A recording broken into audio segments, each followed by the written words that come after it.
시댁 참견에 전화 요금이여 어디 가자 한다는 고민들을 많이 봤었지만 저희는 시부모님이 저희한테 아예 관심이 없어 고민입니다.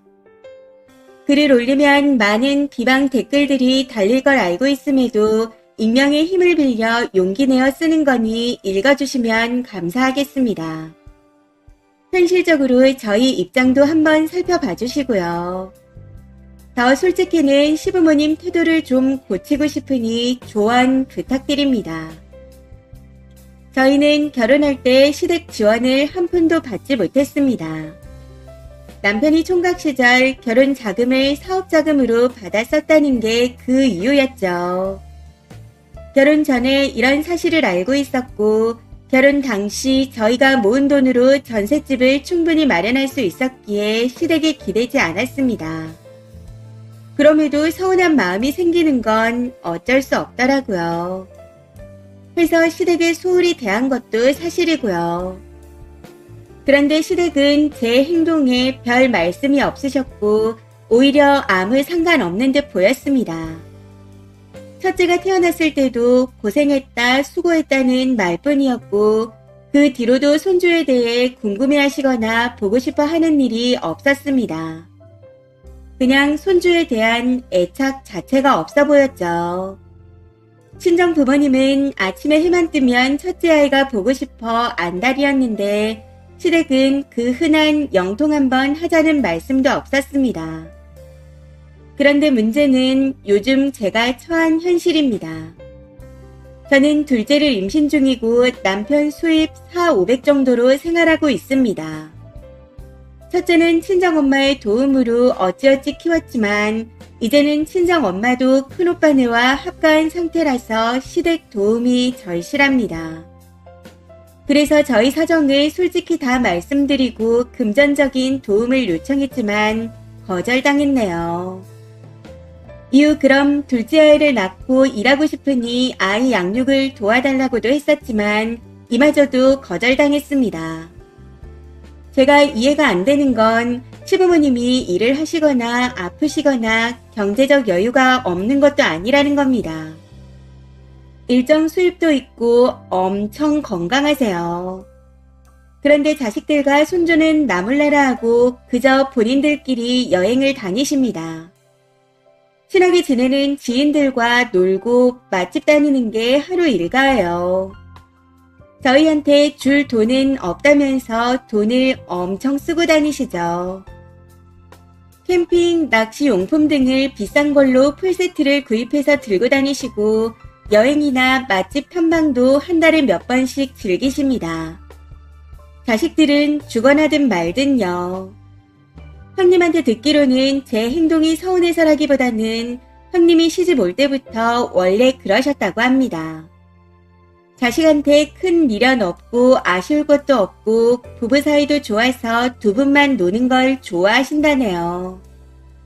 자식들 대학까지 공부시키고 결혼할 때 3남매한테 딱 2억씩 지원했으니 남은 재산은 본인들이 실컷 쓰다 죽으면 나눠 가지라는 마인드랍니다.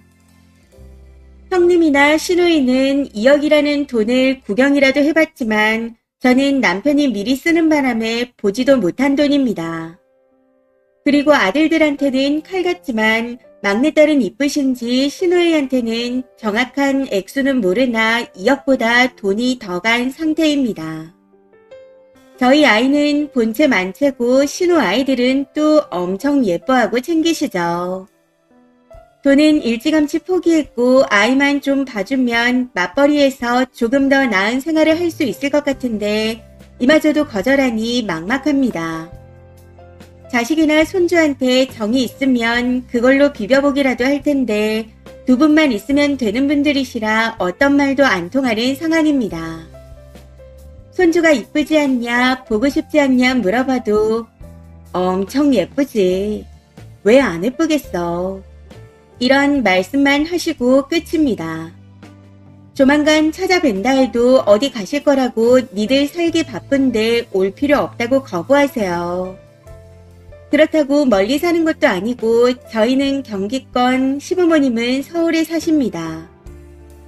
둘째는 곧 태어나는데 외벌이로 내 집 마련은 꿈도 못 꾸고 앞으로가 너무 막막합니다.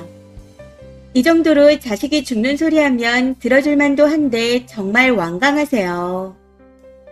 더 나이 드시고 나서 그런 말이 나오나 보자 싶다가도 나이 드셔도 노후 준비 잘 해놨겠다. 자식이 그리우면 막내딸 보고 살면 되시는 분들이라 아무런 타격이 없습니다.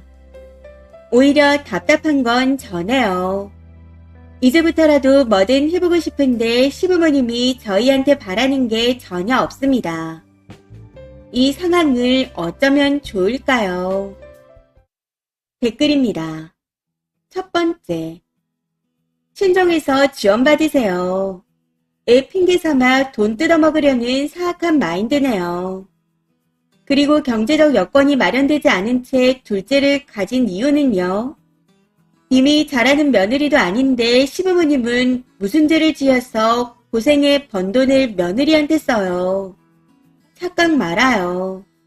둘째 낳았다고 돈이 당장 많이 들어가지 않아요. 둘째는 셋돌까지 나라 지원금만으로 키우는데 전혀 문제 없습니다. 어디서 구라해요. 2, 3년 뒤에 맞벌이해도 되며 이미 많은 맞벌이 부부가 아이들을 종일반에 보내고 있습니다. 아무 노력 없이 돈만 바라는 며느리라면 저도 엄청 싫을 것 같네요. 두 번째, 누가 둘째 낳으래요?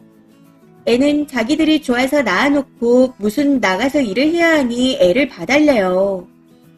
그리고 애 없을 땐 시댁 터치 없어서 편했으면서 지금에 와서 뭘 바라나요? 아줌마, 정신 차려요. 추가입니다. 많은 분들이 작성해주신 댓글들을 잘 보았습니다. 오해하시는 분들이 많은 것 같아 말씀드리자면 남편 수입으로 가게가 힘든 것이 아닙니다. 저희도 언제까지 전셋집을 전전할 수 없으니 집을 마련해야 하는데 그러기 위해선 저도 일을 해야 하니 시댁의 도움이 필요하다는 겁니다. 저 역시 다 큰 성인이고 가정을 꾸렸으니 저희 부부가 알아서 해야 하는 건 알고 있습니다. 하지만 막상 주위에서 양가 도움을 받아 맞벌이 하는 걸 보면 또 생각이 달라지더라고요. 결국 부모님의 도움을 바탕으로 집을 마련하는데 그걸 보고 있자니 부럽고 기대고 싶은 마음이 드는 건 사실입니다. 제 아이를 예뻐해주지 않는 것도 서운하고요. 아마 둘째가 태어난다 해도 지금과 같이 예뻐하지 않으실 게 뻔하기에 서운한 마음이 더 드는 것 같습니다. 쓴소리도 이미 많이 달릴 것을 예상했기에 달게 듣겠지만 지금 저한테 필요한 건 이 상황을 해결할 수 있는 지혜입니다. 부디 현실적인 조언도 함께 부탁드려요. 추가 댓글입니다. 첫 번째, 시부모가 억지로 임신을 시킨 것도 아니고 둘이 좋아 만든 둘째 양육을 왜 시부모 도움으로 키우려고 하는 거죠. 그리고 구경도 못 해본 2억이라는 돈은 쓰니 남편 탓인데 왜 본인이 억울해하나요? 다 알고 받아들이고 결혼한 거라면서요. 꼭 능력 안 되는 것들이 시부모 도움받아 내 집 장만한 사람들을 부러워라 하는데 친정 부모님 도움받아 집장만 할 생각은 해봤는지 궁금합니다. 두 번째, 댓글마다 시부모한테 기댈 생각 말고 니 앞가림 니가 하라는 조언이 달렸구만. 뭔 조언이 더 필요해요? 심지어 시댁에서 해준 거 없다고 소홀히 해놓고는 돈 욕심 내는 거 양심 리스 아닌가요? 시부모님이 당신들 돈을 어찌 쓰든 그건 시부모님 마음입니다. 그렇게 돈 욕심나고 부모 지원이 절실하시면 친정 부모한테 가서 돈 좀 해달라고 하시던가요. 세 번째, 쓴소리 말고 조언을 찾는 걸 보니 시부모님을 살살 구슬려서 돈이나 노동력을 꼭 빼내고 싶은가 본데 그거 방법 없어요. 남녀노소를 다 떠나서 상대방한테 바란 거 없는 사람 대하는 게 원래 제일 어려운 법입니다. 보통은 원하는 걸 맞춰주는 게 비밀번호 같은 건데 그 비밀번호가 애초에 없어서 열리지 않는 거죠. 그리고 받고 싶은 게 많은 사람은 항상 전전긍긍하며 눈치와 분위기를 살피며 살아야 합니다. 그렇게 살 수 있겠나요? 딱 봐도 그렇게 살 성격은 못 되는 것 같은데 그냥 포기하고 알아서 사세요. 이번 사연은 여기까지입니다. 시청해주셔서 감사합니다.